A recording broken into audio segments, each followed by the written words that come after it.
Hi friends, welcome to Anu's kitchen. ഇന്നത്തെ recipe ഒരു vegetable പുലാവാണ്.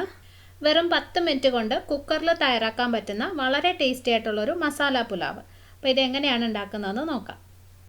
അപ്പോൾ ഈ പുലാവ് ഉണ്ടാക്കാൻ വേണ്ടിയിട്ട് ബാസ്മതി റൈസ് വേണം. ഞാനിവിടെ 2 കപ്പ് റൈസ് നന്നായി കഴുകിയതിന് ശേഷം ഒരു അരമണിക്കൂർ വെള്ളത്തിൽ കുതിർത്ത് വെച്ചിട്ടുണ്ട്. ഇനി വെജിറ്റബിൾസ് ആയിട്ട് വേണ്ടത് ഒരു വലിയ ക്യാരറ്റ് ഇതുപോലെ ക്യൂബ്സ് ആയിട്ട് കട്ട് ചെയ്തത്, ഒരു ഉരുളക്കിഴങ്ങ് അതുപോലെ തന്നെ ക്യൂബ്സ് ആയിട്ട് കട്ട് ചെയ്തത്, പിന്നെ ഒരു 8-10 ബീൻസ് ചെറുതായിട്ട് കട്ട് ചെയ്ത് വെച്ചിട്ടുണ്ട്. പിന്നെ ഞാൻ കുറച്ച് കോളിഫ്ലവറും എടുത്തിട്ടുണ്ട്. ഒരു മീഡിയം സൈസിലുള്ള കോളിഫ്ലവറിൻ്റെ ഒരു 1/4 ഭാഗം എടുത്തിട്ടുള്ളൂ കേട്ടോ. അത് ഇതുപോലെ ഇതളുകളായിട്ട് തന്നെ കട്ട് ചെയ്ത് വെച്ചിട്ടുണ്ട്. പിന്നെ ഈ കോളിഫ്ലവർ ഞാൻ ആദ്യം നന്നായിട്ട് കഴുകിയിട്ട് ഒരു 10 മിനിറ്റ് ചൂടുവെള്ളത്തിൽ ഇട്ട് വെച്ചിരുന്നതാണ്. അതിനകത്ത് എന്തെങ്കിലും പുഴുക്കളൊക്കെ ഉണ്ടെങ്കിൽ പോകാൻ വേണ്ടിയിട്ട്. പിന്നെ അതുപോലെ നിങ്ങൾക്ക് കോളിഫ്ലവർ വേണ്ടെങ്കിൽ ഒഴിവാക്കാം കേട്ടോ. അപ്പോൾ അതിൻ്റെ ടേസ്റ്റ് ഇഷ്ടമല്ല എന്നുണ്ടെങ്കിൽ ഒഴിവാക്കാം, കുഴപ്പമൊന്നുമില്ല. അപ്പോൾ ഇത്രയാണ് വെജിറ്റബിൾസ് വേണ്ടത്. ഇനി നമുക്ക് പുലാവ് ഉണ്ടാക്കാം. അപ്പോൾ ഞാനിത് കുക്കറിലാണ് ഉണ്ടാക്കുന്നത്. അപ്പോൾ ഇതൊരു 5 ലിറ്ററിൻ്റെ കുക്കറാണ്. അതിനകത്ത് ആദ്യം നമുക്ക് കുറച്ച് എണ്ണ ഒഴിക്കാം. നിങ്ങൾക്ക് ഇഷ്ടമുള്ള എണ്ണ ഉപയോഗിക്കാം കേട്ടോ. എനിക്കെപ്പോഴും വെളിച്ചെണ്ണയുടെ ടേസ്റ്റാണ് ഇഷ്ടം, അപ്പോൾ അതുകൊണ്ട് ഞാൻ അതാണ് ചേർത്തത്. ഇനി കുറച്ച് നെയ്യും കൂടി ഒഴിച്ചു കൊടുക്കാം. ഇപ്പോൾ എണ്ണയും നെയ്യും ഒരുമിച്ചല്ലാതെ നെയ്യ് മാത്രം വേണമെങ്കിലും ചേർക്കാം കേട്ടോ, നല്ല ടേസ്റ്റ് ഉണ്ടാവും. അപ്പോൾ അതൊക്കെ നിങ്ങളുടെ ഇഷ്ടം പോലെ ചെയ്താൽ മതി. ഇത് നന്നായിട്ടൊന്ന് ചൂടാവണം. എണ്ണ ചൂടായി കഴിയുമ്പോൾ അതിനകത്തേക്ക് ഒരു ചെറിയ കഷ്ണം പട്ട, 4 ഏലക്ക, 5 ഗ്രാമ്പൂ, 1/4 ടീസ്പൂൺ ജീരകവും ചേർക്കാം. നമ്മൾ തോരനൊക്കെ ചേർക്കുന്ന ചെറിയ ജീരകമാണ്. ഇനി ഇതിനകത്തേക്ക് സവോള ചേർക്കാം. 2 സവോള നീളത്തിന് കനം കുറച്ച് അരിഞ്ഞെടുത്തിട്ടുണ്ട്. പിന്നെ 2 പച്ചമുളകും എടുത്തിട്ടുണ്ട്. ഇത് രണ്ടും ഇതിനകത്തേക്ക് ഇട്ട് കൊടുക്കാം.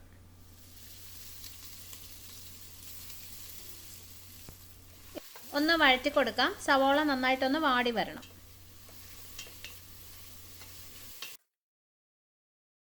ഇപ്പോൾ സവോള നന്നായിട്ട് ഒന്ന് വാടിയിട്ടുണ്ട്.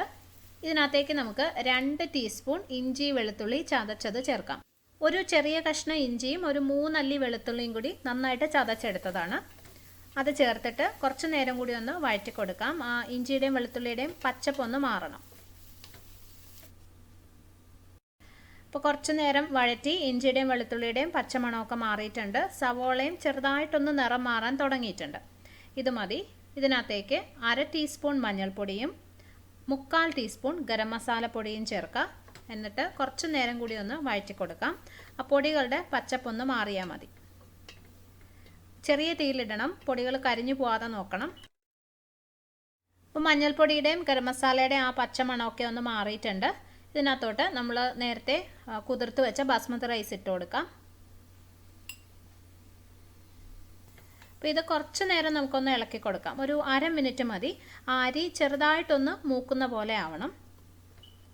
അപ്പോൾ അതുപോലെ ഒന്നിങ്ങനെ ഇളക്കി കൊടുക്കാം. ഇനി ഇതിനകത്തോട്ട് നമുക്ക് പച്ചക്കറികളും കൂടി ചേർക്കാം.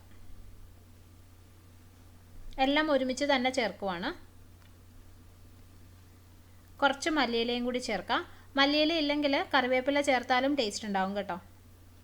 ഇനി ഇത് എല്ലാം കൂടി ഒന്ന് ഇളക്കി യോജിപ്പിച്ച് കൊടുക്കാം.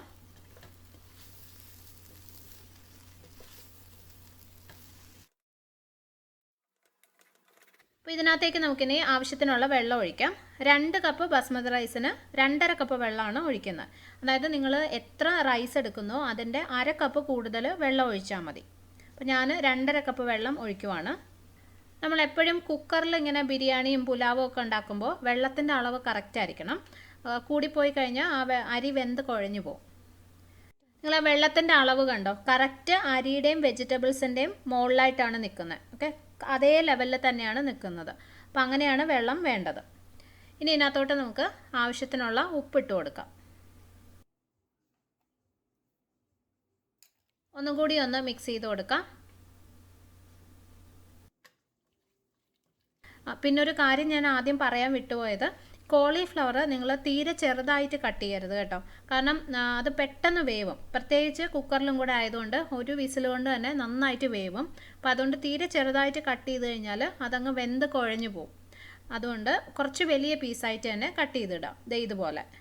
ഓക്കെ, പിന്നെ നമുക്ക് കുക്കർ അടച്ചത് വേവിക്കാം. ഇപ്പോൾ ഞാൻ ഇതിനകത്ത് വെയിറ്റ് ഇട്ടിട്ടില്ല. ഓക്കെ, വെയിറ്റ് ഇടാതെ മീഡിയം ഫ്ലെയിമിൽ വയ്ക്കാം. ഇതിനകത്തുനിന്ന് സ്റ്റീം വന്ന് തുടങ്ങിയതിന് ശേഷം വെയിറ്റ് ഇടാം. ഇപ്പോൾ കുക്കറിന് സ്റ്റീം വന്ന് തുടങ്ങിയിട്ടുണ്ട്. ഇനി വെയിറ്റ് ഇടാം. വെയിറ്റ് ഇട്ട് കഴിഞ്ഞിട്ട് തീ ഒന്ന് കുറച്ച് വെക്കണം. ഒരു മീഡിയം ഫ്ലെയിമിനും ലോ ഫ്ലെയിമിനും ഇടയിലിടണം. എന്നിട്ട് 10 മിനിറ്റ് അല്ലെങ്കിൽ ആദ്യത്തെ വിസിൽ, അത്ര സമയമാണ് വേവിക്കേണ്ടത്.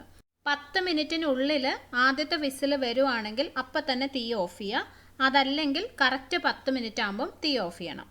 അപ്പം ഞാനിതിപ്പോൾ വെച്ചിട്ട് 10 മിനിറ്റായി, വിസിൽ വന്നില്ല. അപ്പോൾ ഞാൻ 10 മിനിറ്റ് ആയപ്പോൾ തന്നെ തീ ഓഫ് ചെയ്തു. ഇനി ഇതിൻ്റെ പ്രഷർ ഫുള്ള് പോകുന്നത് വരെ വെയിറ്റ് ചെയ്യണം. അതിന് ശേഷമേ കുക്കർ തുറക്കാവുള്ളൂ. അപ്പോൾ എൻ്റെ ആവിയൊക്കെ പോയിട്ടുണ്ട്. നമുക്ക് കുക്കർ തുറക്കാം. കണ്ടോ, റൈസ് കറക്റ്റായിട്ട് വെന്ത് വന്നിട്ടുണ്ട്. ഒരു ഫോർക്ക് വെച്ചിട്ട് പതുക്കെ ഇങ്ങനെ ഒന്ന് ഇളക്കി നോക്കാം. കണ്ടില്ലേ? ഇപ്പോൾ നിങ്ങൾക്ക് ഈ താഴോട്ടുള്ള ചോറൊക്കെ ചിലപ്പോൾ കുറച്ചൊന്ന് കുഴഞ്ഞിരിക്കുന്ന പോലെ, അതായത് തമ്മിലൊട്ടിയിരിക്കുന്ന പോലെ തോന്നും. പക്ഷേ അതൊരു 5 മിനിറ്റ് ഒന്ന് വെയിറ്റ് ചെയ്താൽ മതി. ആവി ഒന്ന് പോയി കഴിയുമ്പോൾ കറക്റ്റ് ആയിക്കൊള്ളും. ചോറ് കുഴഞ്ഞിരിക്കുന്നതൊക്കെ മാറിയിട്ട് നല്ല പെർഫെക്റ്റ് ആയിട്ട് കിട്ടും. അപ്പോൾ വളരെ ഈസി ആയിട്ട് ഉണ്ടാക്കാൻ പറ്റുന്ന മസാല പുലാവ് റെഡിയാണ്. അപ്പോൾ നിങ്ങളത് വീട്ടിൽ ട്രൈ ചെയ്ത് നോക്കണം. എന്നിട്ട് അഭിപ്രായം പറയാൻ മറക്കരുത്. അതുപോലെ റെസിപ്പി ഇഷ്ടമാവുകയാണെങ്കിൽ നിങ്ങളുടെ ഫ്രണ്ട്സുമായിട്ടും ഫാമിലിയായിട്ടൊക്കെ ഷെയർ ചെയ്യണം. ഇനി നമുക്ക് വേറൊരു നല്ല റെസിപ്പി ആയിട്ട് കാണാം. താങ്ക്